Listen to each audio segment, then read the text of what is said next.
గురువు అయినటువంటి విశ్వగురువు అయినటువంటి బ్రహ్మర్షి పితామహ డాక్టర్ సుభాష్ పత్రిజీ గారికి, ఇమ్మోర్టల్ మాస్టర్ రామ్తా గారికి, ఏలియన్స్ విజ్డాన్ని అందిస్తున్నటువంటి హాస్టల్ మాస్టర్స్ అందరికీ నా ఆత్మపూర్వక కృతజ్ఞత అభివందనాలు. Welcome masters. ఏలియన్స్ విజ్డంలోనికి మీకు అందరికీ స్వాగతం, సుస్వాగతం. రామ్తా విజ్ఞానములోనికి, రామ్తా మహావిజ్ఞానములోనికి, రామ్తా విజ్ఞాన సాగరములోనికి మీ అందరికీ స్వాగతం. మనం గత కొద్ది ఎపిసోడ్లుగా ఏలియన్స్ విజ్డమ్ గురించి, మన అద్భుత ఆత్మీయ ఆధ్యాత్మిక సహోదరుల గురించి మనం నేర్చుకుంటూ వస్తున్నాము. ఎందుకు వాళ్ళ గురించి మనం నేర్చుకోవాలి అంటే, వాళ్ళు మనకంటే 1 స్టెప్ ఫార్వర్డ్లో ఉన్నారు. వాళ్ళు సత్యాన్ని తెలుసుకొని ఎక్కడి నుంచి అయితే వారు వచ్చారో తిరిగి అక్కడికే వెళ్ళిపోయారు. కాబట్టి మనం ఇప్పుడు వాళ్ళతో ప్లస్ తాము నేర్చుకున్న జ్ఞానాన్ని మనకు నేర్పించడం కోసం వాళ్ళు సదా సిద్ధంగా ఉన్నారు. వాళ్ళు సిద్ధంగా ఉన్నారు కాబట్టి మనం కనుక సిద్ధమైతే ఆ జ్ఞానాన్ని మనం నేర్చుకోవచ్చు. ఆ జ్ఞానాన్ని నేర్చుకొని మనం కూడా వారిలాగా ఇంటర్ డైమెన్షనల్ బీయింగ్స్ లాగా మారిపోవచ్చు.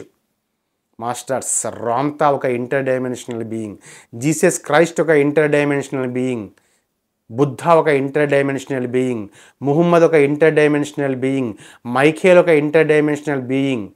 ఎంతోమంది మాస్టర్స్, మనకు తెలిసినటువంటి ఆధ్యాత్మికవేత్తలు ఎంతోమంది కూడా ఇంటర్ డైమెన్షనల్ బీయింగ్స్గానే ఉన్నారు.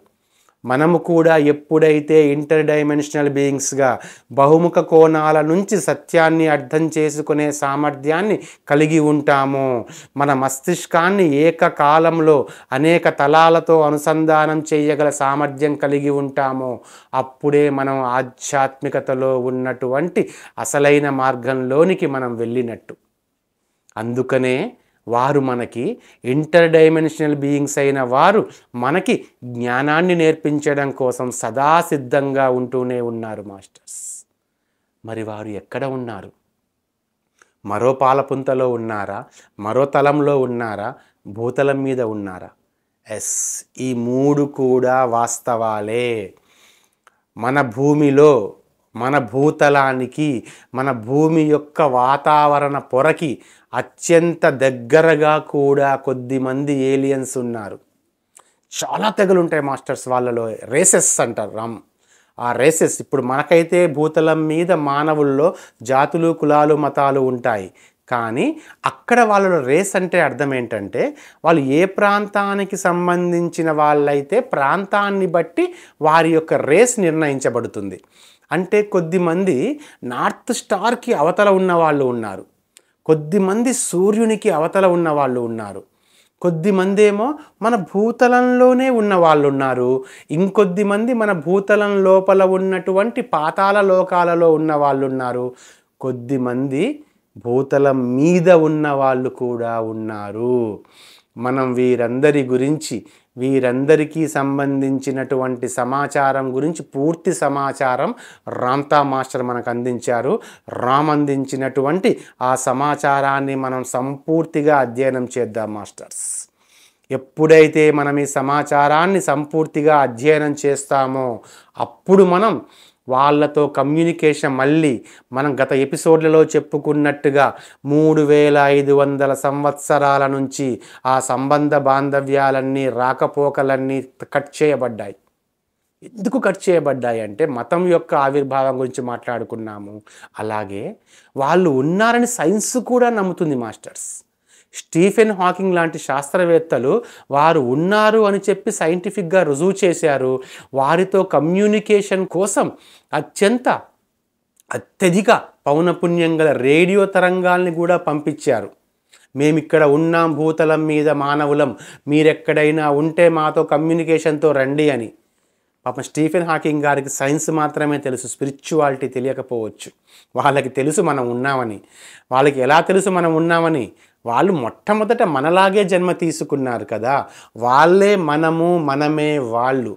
వాళ్ళు భూమి మీద మనలాగే జన్మ తీసుకొని సుఖదుఖాలను అనుభవించి ఇక్కడి నుంచి నిష్క్రమించిన వాళ్ళే వాళ్ళకి మన గురించి తెలియకపోవడం వల్ల వాళ్ళు మనతో సంబంధ బాంధవ్యాలతో రావడం కాదు. మనం ఇప్పుడు ఉన్నటువంటి హ్యూమన్ రేస్, ఇప్పుడు ఉన్నటువంటి మానవ జాతి అందుకు తగ్గట్టుగా లేదు. Yes, you must have a qualification. నీకంటూ ఒక అర్హత ఉండాలి. నీకంటూ ఒక అర్హత ఉన్నప్పుడే వాళ్ళు నీతోటి సంబంధం నెరవేర్చుకోగలరు, నీతో మాట్లాడగలరు, నీతో కలిసి అడుగులు వేయగలరు. ఆ అర్హత ఏంటి? ఇంటర్ డైమెన్షనల్ బీయింగ్గా మారడమే అని చెప్పుకున్నాం మనం ఇందాక. ఆ ఇంటర్ డైమెన్షనల్ బీయింగ్గా మనం మారాలి అంటే మన మస్తిష్కం ఇంకా విస్తారం అవ్వాలి, ఇంకా అపరిమితం అవ్వాలి. అపరిమితమైన జ్ఞానంతో మన మస్తిష్కం నిండిపోవాలి. అసాధారణమైనటువంటి అద్భుతమైనటువంటి ఆత్మజ్ఞానం మొత్తం నిండిపోవాలి. వాళ్ళకి సంబంధించిన సమాచారం మొత్తం కూడా మనకి తెలిసి ఉండాలి. నువ్వు ఒకరిని స్నేహితుడు చేసుకోవాలి అనుకుంటున్నప్పుడు అతను ఎలా ఉంటాడు, ఎక్కడ ఉంటాడు, ఎలాంటి వేషధారణలో ఉంటాడు, ఇవన్నీ తెలుసుకోవడం అనేది చాలా సర్వసాధారణము, సహజం. అలాగే మనం వారితో స్నేహం చేయాలనుకుంటున్నాము, స్నేహహస్తం చాపాలి అనుకుంటున్నాము, మీతో సమానమైన అర్హత మాకు వచ్చింది అని మనం వారితో చెప్పాలి అనుకుంటున్నామంటే మొదటగా మనం వారి మీద ఉన్న భయం వదిలివేయాలి అని చెప్పుకున్నాం. ఎస్, మనం వదిలివేసాం భయాన్ని. వారి పట్ల ఉన్నటువంటి పూజ్యభావాన్ని కూడా వదిలివేసాం. ఒక ఫ్రెండ్స్ లాగా చూస్తున్నాం, మనం స్నేహితుల్లాగా చూస్తున్నాము, ఒక మార్గదర్శకులలాగా కూడా చూస్తున్నాం. మనకి సరి అయిన మార్గాన్ని బోధించి ఆ మార్గం వైపు మనల్ని నడిపించే విధంగా మనం చూస్తున్నాము. ఇప్పుడు మనం వాళ్ళ యొక్క ఫిజికల్ స్ట్రక్చర్ని కూడా మనం నేర్చుకుందాం మాస్టర్స్. వాళ్ళ ఫిజికల్ స్ట్రక్చర్ రామ్తా వర్ణిస్తారు, యుఎఫ్ఓ బుక్లో చెప్తారు. ఏమంటారంటే వారు 8 నుంచి 10 అడుగుల ఎత్తులో ఉంటారు. దోస్ ఆర్ మై పీపుల్ అంటారు. వారు నా ప్రజలు 8 నుంచి 10 అడుగుల ఎత్తులో ఉంటారు. వాళ్ళు మహా సౌందర్యవంతులు అంటారు వారిని రామ్తా అందం అనే పదం వాడరు, సౌందర్యం అనే పదం వాడతారు. ఎందుకంటే సౌందర్యం అనేది అంతరానికి సంబంధించింది, అందం అనేది బాహ్యానికి సంబంధించింది. మన కళ్ళ ముందు వాళ్ళు ప్రత్యక్షమైతే ఏంటి ఇంత వికారంగా ఉన్నారు అనుకుంటాం మనం. ఎందుకంటే మన దృష్టిలో అందానికి మనం ఇచ్చే నిర్వచనం వేరు. కానీ సౌందర్యం అంటే అంతరంగికమైనది, ఆధ్యాత్మికమైనది. సౌందర్యం అంటే ఆధ్యాత్మికమైనటువంటి అంత అందుకే మామూలు సౌందర్యవంతులుగా అనరు, మహా సౌందర్యవంతులు అంటారు. అద్భుతమైన సౌందర్యంతో ఉంటారు వారు అంటారు. ప్లస్ రెక్కలు కలిగి ఉంటారు వారికి రెక్కలు ఉంటాయి. They are wings gods. మనం గంధర్వులుగా చెప్పుకుంటాం కదా, దేవతలుగా చెప్పుకుంటాం కదా మాస్టర్స్. పూర్వకాలంలో మన పురాణాలలో మన ఋషీశ్వరులు, యోగీశ్వరులు తమ యొక్క దివ్య దృష్టితో ధ్యానంలో కూర్చొని థర్డ్ ఐ ద్వారా చూశారు వారిని. వాళ్ళని కలిసిన వాళ్ళు కూడా ఉన్నారు. అందుకే రెక్కలు కలిగిన దేవతలుగా పురాణాలలో వాళ్ళని వర్ణించారు కూడా, గంధర్వులుగా వాళ్ళని వర్ణించారు కూడా. వాళ్ళు నా ప్రజలు అంటున్నారు రామ్. వారు నా ప్రజలు. మరి వారి ఆహారం ఎలా ఉంటుంది? వారు మనలాగా ఏమైనా ఫుడ్ స్టఫ్స్ మీద ఆధారపడతారా? నో, వారు మనలాగా ఆహారం మీద ఆధారపడి జీవించరు. వాళ్ళు ప్రాణ మీద ఆధారపడి జీవిస్తారు అంటారు. సనాతన ఆధ్యాత్మిక భాషలో ప్రాణ అంటే సత్యం అని అర్థం. వారు సత్యాన్ని మాత్రమే స్వీకరిస్తూ ఉంటారు, సత్యాన్ని స్వీకరిస్తూ ఉంటారు. వాళ్ళు వేరే ఎలాంటి ఆహారాన్ని స్వీకరించరు. వాళ్ళు మహా దివ్యమైన కాంతితో వెలుగుతూ ఉంటారు. వారు అది కేవలం కాంతి మాత్రమే కాదు, విద్యుతయస్కాంతం యొక్క మేళవింపు. కాంతితోటి అయస్కాంత లక్షణాలు మేళవించినప్పుడు ఏర్పడినటువంటి ఆ సంగమం, ఆ విద్యుతయస్కాంతంతో మేళవించినటువంటి ఆ కాంతితో ఉంటారు. వాళ్ళు నిత్యప్రకాశంగా ఉంటారు. అద్భుతమైన జ్ఞానంతో ఉంటారు.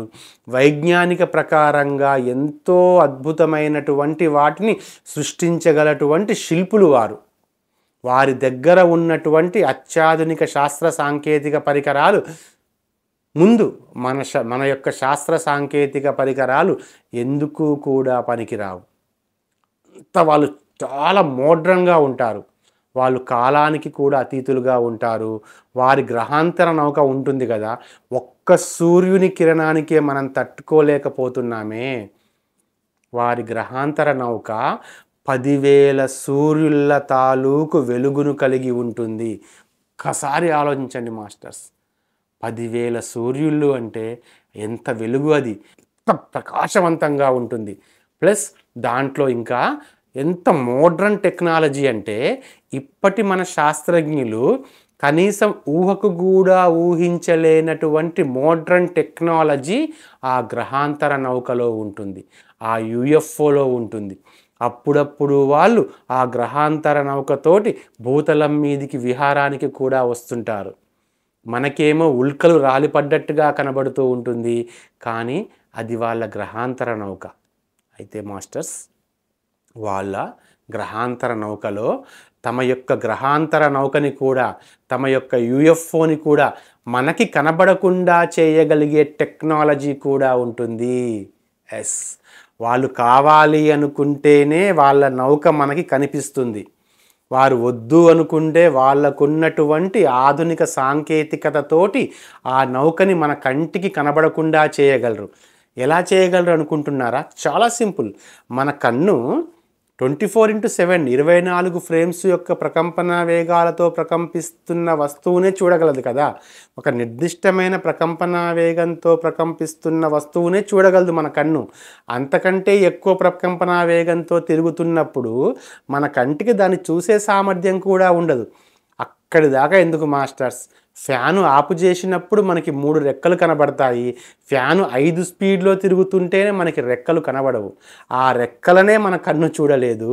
అలాంటిది 10,000 సూర్యుల వెలుగుతో ప్రకంపిస్తున్నటువంటి వాళ్ళ యుఎఫ్ఓని మన కన్ను వాళ్ళ ప్రకంపన వేగాన్ని వాళ్ళు పెంచుకుంటే మన కన్ను దాన్ని చూడలేదు. వాళ్ళు అలా వచ్చి కూడా వెళ్తుంటారు మాస్టర్స్. ప్లస్ వాళ్ళు కూడా వాళ్ళు అనుకుంటేనే వాళ్ళు మనకు కనబడతారు. వాళ్ళు మనకి కనబడవద్దు అంటే కనబడరు. కానీ వాళ్ళు ఎప్పుడూ భూతలం మీద విహారానికి వచ్చి మనందరినీ గమనించి వెళ్తూనే ఉంటారు. వారు ఎప్పుడు మనల్ని గమనిస్తూ ఉంటారు. మాస్టర్స్, మనం ఏదో రహస్యంగా ఉన్నాము, మనం ఏం ఆలోచిస్తున్నామో ఎవరికీ ఏమీ తెలియదు, మన ఆలోచనలు మన అనుభూతులు తెలియదు అనుకుంటున్నాం కదా. ఈ విశ్వంలో మానవుడంతా ఓపెన్గా ఎవరూ లేరు మాస్టర్స్. మన యొక్క ఆలోచనలు, మనం ఏ క్షణం ఏం ఆలోచిస్తున్నాము, ఏ క్షణం ఏం అనుభూతి చెందుతున్నాము, ఏ అనుభవాల కోసం మనం పరితపిస్తున్నాము, మనలో ఉన్నటువంటి ప్రతి ఆలోచన విశ్వంలో టెలివిజన్ స్క్రీన్ మీద వచ్చినట్టు అందరికీ దర్శనమిస్తూనే ఉంటుంది, అందరికీ కనబడుతూనే ఉంటుంది మాస్టర్స్. మనం ఏమనుకుంటాం, మనం రహస్యంగా ఉన్నాం అనుకుంటాం. కానీ మనంత ఓపెన్గా ఈ సృష్టిలో ఏదీ లేదు. మన ప్రతి ఆలోచన కూడా తెలుస్తుంది వారికి. మనం వారి గురించి ఏం ఆలోచిస్తున్నామో కూడా తెలుస్తుంది. మనం వారి గురించి భయపడుతున్నామా, వారిని ప్రేమిస్తున్నామా, లేదా వారు భూతలం మీదికి వస్తే వారితో స్నేహం చేసి మనం చాలా గొప్పవాళ్ళం, నాకు ఒక ఏలియన్ ఫ్రెండ్ ఉన్నాడు అని చెప్పుకోవడం కోసం పరితపిస్తున్నామా, ఇలాంటి ప్రతి మీ ఆలోచన వారికి తెలుస్తుంది. మీ ప్రతి కదలిక తెలుస్తుంది. They scan our every movement. మన ప్రతి కదలికని వాళ్ళు స్కాన్ చేస్తారు. అది మన మీద ఆధిపత్యం కోసం కాదు, మన మీద ప్రేమతో. మనలో ఎవరైనా జ్ఞానం వైపు, సత్యం వైపు, జ్ఞానం వైపు అడుగులు వేసి ఆ ప్రజ్ఞని జ్ఞానాన్ని సంపాదించుకునే సాధనా పద్ధతిని తెలుసుకోవాలని అన్వేషిస్తున్నామో, ఆసక్తి చూపిస్తున్నామో, అలాంటి వాళ్ళని సెలెక్ట్ చేసుకోవడానికి వారు మనని ప్రతి క్షణం గమనిస్తూనే ఉంటారు. ప్రతి క్షణం. ఏలియన్స్ అందరూ కూడా ఇప్పుడు నేను చెప్పిన మైకేల్ గంధర్వులు మాత్రమే కాదు, ఇంకా ఎంతోమంది ఏలియన్స్ ఉన్నారు కదా, వాళ్ళందరూ మనల్ని ప్రతిక్షణం గమనిస్తూనే ఉంటారు. ఇంకా మనకి అతి దగ్గరలో ఉంది మదర్షిప్, మనం తెలుసుకుంటాం ముందు ముందు. ఆ మదర్షిప్లో ఉన్న వాళ్ళు కూడా మనల్ని ప్రతి క్షణం గమనిస్తూనే ఉంటారు, ఇంకా చాలా దగ్గరగా. మదర్షిప్లో ఉన్న వాళ్ళైతే ఇప్పుడు మన మధ్యలో ఉన్నా కూడా మనం ఆశ్చర్యపోవలసిన అవసరం లేదు. మనం చేసే నిత్య కార్యకృత్యాల్లో కూడా వాళ్ళు మన మధ్యే ఉంటారు, మనల్ని ఎప్పుడూ చూస్తూ ఉంటారు. మనం ఎప్పుడు సంపాదించుకుంటామా, ఆ అర్హత ఎప్పుడు సంపాదించుకుంటామా అని చెప్పి వాళ్ళు ఎదురు చూస్తూ ఉంటారు. ఆ ఇంటర్ డైమెన్షనల్ మైండ్ మనం సంపాదించుకున్న మరుక్షణము వారు మన ముందు ప్రత్యక్షమవుతారు మాస్టర్స్. మీరు థర్డ్ ఐ ద్వారా ధ్యాన స్థితిలో చూసేది వీళ్ళనే కదా, ఈ హాస్టల్ మాస్టర్స్నే కదా మీరు చూసేది. హాస్టల్ మాస్టర్స్గా పిలుచుకున్నా, అసెండెడ్ మాస్టర్స్గా పిలుచుకున్నా, ఇమ్మోర్టల్ మాస్టర్స్గా పిలుచుకున్నా, ఏలియన్స్గా పిలుచుకున్నా, కరెక్ట్ చెప్పాలంటే హ్యూమన్స్గా పిలుచుకున్నా, అందరూ ఒక్కటే. అందరూ ఒక్కటే. కాకపోతే మనం హ్యూమన్స్, వారు మనకంటే ఉన్నతమైన వాళ్ళుగా మనం భావిస్తూ వస్తున్నాము. కానీ మనం ఏం చేస్తాము, ఆస్ట్రల్ వేరు, అసెండెడ్ వేరు, ఇమ్మోర్టల్ వేరు, ఏలియన్స్ వేరు, వీళ్ళంతా వేరు వేరు అని చెప్పి వేరే వేరే ఫోటోలు పెట్టి వేరే వేరే గ్రూపులుగా ఏర్పడి మనం వాళ్ళకి భజన చేస్తుంటాం. కానీ వాళ్ళందరూ ఒక్కటే, వాళ్ళందరూ కూడా మనమే. మనలాగా మానవ జాతిలో జన్మ తీసుకుని వెళ్ళిన వాళ్ళే, మనలో భాగంగా కూడా ఉన్న వాళ్ళే. సోల్మేట్స్ మళ్ళీ ఒక్కసారి వినండి, మీకు అర్థమవుతుంది. సోల్మేట్స్ టాపిక్ చెప్పబడింది, సోల్మేట్స్ ఒక్కసారి వినండి, మీకు అర్థమవుతుంది. వాళ్ళు మన సోల్మేట్స్ కూడా, వాళ్ళు మన సోల్మేట్స్ కూడా. మనకి జ్ఞానాన్ని అనుభూతి మాధ్యమం ద్వారా అందించి, అవసరమైతే మనకు జ్ఞానాన్ని ప్రత్యక్షంగా నేర్పించి, మన దగ్గరి నుంచి కూడా వాళ్ళు నేర్చుకోవాల్సింది ఉంది మాస్టర్స్. మన దగ్గరి నుంచి కూడా వాళ్ళు ఎమోషన్స్ని, వాళ్ళకి అన్నీ ఉంటాయి master, highly technological people, but zero emotion.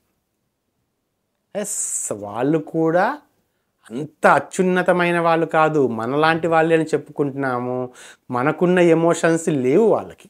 వాళ్ళు ఎమోషన్స్ కోసం మన దగ్గరికి ఎప్పుడు వస్తూనే ఉంటారు. భావోద్వేగాలు మన దగ్గర నుంచి నేర్చుకుందామని చూస్తుంటారు. భావోద్వేగాల కోసం, మనతో అనుసంధానం కోసం చూస్తుంటారు. ఇచ్చిపుచ్చుకునే పద్ధతి. మనకేమో జ్ఞానాన్ని నేర్పిస్తారు, వారేమో భావోద్వేగాల్ని మన దగ్గర నుంచి తీసుకొని వెళ్తారు. ఆ కాలంలో అదే జరిగింది. 10,000 ఇయర్స్ బ్యాక్ నుంచి స్టార్ట్ చేసి 3,500 ఇయర్స్ వరకు ఆ గ్యాప్లో కంటిన్యూస్ మాస్టర్స్ మన పక్క ఊరికి వచ్చినట్టే వచ్చేవారు. వారు ఇంటికి చుట్టాలు వచ్చినట్టే వచ్చేవారు. మనకు కావాల్సింది మనకిచ్చి, వాళ్ళకు కావాల్సింది వాళ్ళు తీసుకొని వెళ్ళిపోయేవాళ్ళు. అంత సహజంగా జరిగిపోయింది. మళ్ళీ వాళ్ళ రాక ప్రారంభమైంది. మదర్షిప్ అని మన భూతలానికి అత్యంత దగ్గరలో ఉంటుంది మాస్టర్స్. మదర్షిప్లో ఉన్న ఏలియన్స్ మనకు భౌగోళికంగా చూస్తే అత్యంత సన్నిహితంగా ఉన్నవాళ్ళు. వారిప్పుడు మన కోసం ఎదురు చూస్తున్నారు. మనం గనక అంగీకారం తెలియచేస్తే, మనం ఓకే అంటే, వారు మనల్ని ఆ మదర్షిప్లోకి తీసుకొని వెళ్ళి మన యొక్క జీన్స్లో కొద్ది భాగాన్ని తీసుకొని, వారి యొక్క జీన్స్లో కొద్ది భాగాన్ని మనకిచ్చి, ఈ ప్రయోగాత్మకంగా నూతన రకం మానవులని, ఒక న్యూ రేస్ని, ఒక న్యూ స్పిరిచువల్ హ్యూమన్ బీయింగ్ని తయారు చేయడం కోసం వాళ్ళు రెడీగా ఉన్నారు. కానీ నేనెందుకు మనం వాళ్ళమే అని చెప్తున్నాను, మనలో ఆల్రెడీ ఏలియన్స్ యొక్క డిఎన్ఏ ఉంది. మనలో ఆల్రెడీ వాళ్ళ డిఎన్ఏ ఉంది మాస్టర్స్. ఎస్, రామ్తా చెప్తున్నారు ఈ సత్యాన్ని. మానవ జాతి ఒకానొక దశలో మతము ప్రవేశించి పూర్తిగా మానవ జాతిని లోబరుచుకొని ఆధ్యాత్మికంగా జీరో స్టేజ్కి మనం వచ్చినప్పుడు, వీళ్ళు అప్పుడు మన స్వేచ్ఛకి విభిన్నంగా, యాక్చువల్గా మనం పిలిస్తే రావాలి, లేకుంటే రాకూడదు, అయినా కూడా ఇక మనం రాకపోతే ఈ మానవ జాతి ఇంకా అధపాతాళానికి వెళ్ళిపోతుంది. మనము జన్మ తీసుకున్నటువంటి ఈ మానవ జాతి ఇంకా దారుణాతి దారుణమైన పరిస్థితుల్లోకి వెళ్ళిపోతుంది అనుకొని మన సమ్మతి లేకున్నా కూడా మనతో సంగమానికి పాల్గొని వాళ్ళ యొక్క డిఎన్ఏని మనలో అందించారు వీరు. వారి డిఎన్ఏ మనలో ఉంది. వారి డిఎన్ఏ మనలో ఉంది కాబట్టే వారి యొక్క ఆధ్యాత్మిక వారసత్వాన్ని మనం కొనసాగిస్తూ ఉన్నాము. అందుకే మనం ఇంటర్ డైమెన్షనల్ బీయింగ్ అన్న పదమన్నా వాడగలుగుతున్నాము. ఇంటర్ డైమెన్షనల్ బీయింగ్స్మే మనం అందరం కూడా. వారి బీజాలమే మనం. వారు మనలో జ్ఞాన బీజాలను నాటారు. భౌతికంగా నాటారు, ఆధ్యాత్మికంగా కూడా నాటారు వాళ్ళు మనలో జ్ఞాన బీజాలని. వారి యొక్క సంతతే మనం. అందుకే మనల్ని వాళ్ళు ప్రేమించేది. కానీ ప్రసార మాధ్యమాలలో వాళ్ళు మన మీదికి ఏదో యుద్ధాని కోసం వచ్చినట్టుగా, వాళ్ళు మనల్ని వినాశనం చేసి ఈ భూతలాన్ని ఏదో స్వాధీనం చేసుకోవాలి అనుకుంటున్నట్టుగా రాస్తారు. కాదు, మనలో వాళ్ళ డిఎన్ఏ ఉంది, వాళ్ళ బీజం మనలో ఉంది. అందుకే మనల్ని ఎంతగానో ప్రేమిస్తారు వాళ్ళు. మనం అంటే ఎంతగానో అభిమానం చూపిస్తారు వాళ్ళు. ఇంటర్ డైమెన్షనల్ బీయింగ్స్, గ్రహాంతర వాసులు, ఎలా చెప్పుకున్నా యూఎఫ్ఓస్, ఏలియన్స్, అపూర్వ సహోదరులు, అద్భుత ఆత్మీయ ఆధ్యాత్మిక సహోదరులు. సహోదరులు అన్న మాట ఎందుకంటే మనకంటే 1 స్టెప్ ఎక్కువ ఉన్నారు కాబట్టి సహోదరులు అన్న మాట వాడబడ్డాం. కానీ మనలో వాళ్ళ డిఎన్ఏ ఉంది. అందుకే ఆధ్యాత్మికత అనేది ఇప్పటికీ కూడా సజీవంగా ఉంది. మళ్ళీ మీరు బాగా గమనించండి, 1000 సంవత్సరాల నుంచి ఆధ్యాత్మికత ఎక్కువగా పరవళ్ళు తొక్కడం ప్రారంభమైంది. ఆధ్యాత్మికత, నేను మతం గురించి మాట్లాడట్లేదు. I'm not talking about religion. అసలు రిలీజియన్ సంబంధం లేదు. స్పిరిచువాలిటీ గురించి మాట్లాడుతున్నాను, ఆత్మజ్ఞానం గురించి మాట్లాడుతున్నాను. ఒక్కసారి మీరు చరిత్రలో పేజీలు వెనక్కి తిప్పి చూస్తే 1000 సంవత్సరాల నుంచి ఆధ్యాత్మికత అద్భుతంగా పరవళ్ళు తొక్కడం ప్రారంభించింది మాస్టర్స్. ఆధ్యాత్మికత కరెక్ట్గా చెప్పాలంటే 2000 సంవత్సరాల నుంచి కూడా పరవళ్ళు తొక్కడం ప్రారంభించింది. 1000 సంవత్సరాలు మాత్రం మనం పూర్తి చీకట్లో ఉండిపోయాం. పూర్తి చీకట్లో ఉండిపోయాం. అంతకుముందు మళ్ళీ అద్భుతమైన ఆధ్యాత్మికతలో ఉన్నాం. చీకటి యుగంగా చెప్పబడుతుంది కదా మానవుడి వికాస నాగరికతలో. అది భౌతికంగా చీకటి యుగమే, ఆధ్యాత్మికంగా కూడా చీకటి యుగమే. 500 నుంచి 1000 సంవత్సరాల పాటు మానవుడు ఆధ్యాత్మికంగా, భౌతికంగా అత్యంత చీకటి యుగంలోకి వెళ్ళిపోయాడు. యుద్ధాలు, సర్వనాశనాలు, మతం పేరు మీద పెద్ద పెద్ద క్రూసేడులు, వేరే మతం వాళ్ళని వినాశనం చేయడము, చంపడము, హింస పూర్తిగా రాజ్యమేలింది. ఆ తరువాత వీళ్ళు కల్పించుకున్నారు. ఇక తప్పదనిపించింది వీళ్ళకి. మనం కల్పించుకోకుంటే ఈ భూతలం పూర్తిగా నాశనమైపోతుంది అని కల్పించుకొని వారు మొట్టమొదట మనకంటే ముందు భూతలాన్ని బతికించారు మాస్టర్స్. వాళ్ళు కలగజేసుకోకుంటే ఈ భూతలం ఇంకా సర్వనాశనమయ్యేది. అప్పటికే యుద్ధాల ద్వారా, రేడియేషన్స్ ద్వారా ఎంతో అనుధార్మికతలు ఈ విశ్వంలోకి వెదజల్లబడ్డాయి. ఈ భూతలాన్ని దాదాపుగా వినాశనం చేసే పరిస్థితికి వచ్చాయి. కానీ వీరు కల్పించుకొని రాంతా చెప్తారు, ద గ్రీన్ ఫైర్ బాల్స్ అంటారు. గ్రీన్ ఫైర్ బాల్స్ని మన భూతలం యొక్క వాతావరణంలోనికి వీళ్ళు విడుదల చేశారు. అలా విడుదల చేయడం వల్లనే మన భూతలంగా తిరిగి సస్యశ్యామలంగా మారిపోయింది. చెట్లతో, వృక్షజాలాలతో, జీవజాలాలతో మళ్ళీ తిరిగి పునరుద్ధరించుకోవడం ప్రారంభించింది. లేకపోతే భూతలం ఎడారిగా మారిపోయేది. ఈ భూతలం మీద మానవుడు చేసినటువంటి ఆకృత్యాల వల్ల భూతలం పూర్తి ఎడారిగా మారే స్థితికి వచ్చినప్పుడు వీళ్ళు కల్పించుకొని గ్రీన్ ఫైర్ బాల్స్ని రిలీజ్ చేశారు. మన భూతలాన్ని రక్షించారు. మొట్టమొదటగా భూతలాన్ని రక్షించి భూతలం మీద తిరిగి వృక్షజాలం ఉత్పత్తి అయ్యేలా చేసి మానవుడు తిరిగి బతకగలిగే పరిస్థితి వచ్చినప్పుడు అప్పుడు మానవుడి జీవితంలో కల్పించుకున్నారు. అందుకే గత 1000 సంవత్సరాలుగా ఆధ్యాత్మికత మళ్ళీ తిరిగి పుంజుకోవడం ప్రారంభించింది. మహావీరుడి శకం నుంచి మళ్ళీ ప్రారంభమైంది మాస్టర్స్ ఆధ్యాత్మికత. మహావీరుడి శకం నుంచి, గౌతమ బుద్ధుడి దగ్గర నుంచి, జీసస్ క్రైస్ట్ దగ్గర నుంచి, మొహమ్మద్ ప్రవక్త దగ్గర నుంచి, ఆదిశంకరాచార్యుల దగ్గర నుంచి, మధ్వాచార్యుల దగ్గర నుంచి మొదలు పెడితే ఇప్పటి న్యూ ఏజ్ స్పిరిచువల్ సైంటిస్టులుగా మనం చెప్పుకుంటున్నటువంటి రాంతా అయితే మనకి ఆరిజిన్. అరవిందులు కానీ, రమణ మహర్షి కానీ, మాస్టర్ సివివి కానీ, రామకృష్ణ పరమహంస కానీ, ఎంతోమంది న్యూ ఏజ్. చూడండి, మీరు బాగా దృష్టి పెట్టి ఒక్కసారి ఆధ్యాత్మిక చరిత్రని కనుక మీరు చూస్తే అంతా ఒకేసారి వచ్చారు మాస్టర్స్. అంతా ఒకేసారి ఒక వెల్లువలా వచ్చేసారు. స్వామి వివేకానంద కానీ, ఓషో ఉన్నప్పుడు మనకి ఎంతోమంది ఉన్నారు ఆధ్యాత్మికవేత్తలు. మాస్టర్ సివివి గారు కానీ, ఇంకా మాస్టర్ సివివి గారు, రమణ మహర్షి, అరవిందులు అయితే ఒకే కాలంలో ఉన్నారు. మెహర్ బాబా గారు కానీ, ఎంతోమంది ఒకేసారి ఒక ఉప్పెనలాగా రావడానికి గల కారణం ఏంటంటే వీరు పంపించినటువంటి జ్ఞాన బీజాలే. వీళ్ళు ఇంటర్ డైమెన్షనల్ బీయింగ్స్ యొక్క, మన యూఎఫ్ఓస్ యొక్క జ్ఞాన బీజాలే వీరందరూ. వారందరూ మనలో ఆ సీడ్స్ని నాటి మళ్ళీ ఆధ్యాత్మికతని తిరిగి బ్రతికించారు. అందుకే ఆధ్యాత్మికతకి తిరిగి పట్టం కట్టబడింది. ఇప్పుడు ప్రపంచం చూపు మొత్తం ఆధ్యాత్మికత వైపు చూస్తుంది. ఇలాంటి దివ్య యుగంలో మనం తిరిగి మనకి జ్ఞాన బీజాలు ఇచ్చినటువంటి వారికి మనం కృతజ్ఞతలు మనం తెలుపుకోవాలి. కృతజ్ఞతలు మనం చెప్పుకొని వారితో అనుసంధానం కావడం కోసం మన చైతన్య స్థాయిని, మన జ్ఞాన స్థాయిని మనం పెంచుకోవాలి. మనం పెంచుకొని వారితో అనుసంధానమయ్యేటువంటి ఆ దివ్య ప్రక్రియతోటి, అదొక సంబరం, అదొక దివ్య సంబరం. ఆ దివ్య సంబరంతో ఇంకా మున్ముందుకి మనం ఆధ్యాత్మికతను మనం తీసుకొని వెళ్తుంటాం మాస్టర్స్. చూడండి మాస్టర్స్, ఇంత అద్భుతమైన విజ్ఞానం మనకి కాదు, మామూలు ప్రజలకి కూడా, విద్యార్థులకు కూడా ఈ జ్ఞానాన్ని మీరు పంపించండి, షేర్ చేయండి ప్రతి వీడియోస్ని కూడా. Because it is a spiritual science. Each and every being must know the spiritual science. Okay masters, thank you very much.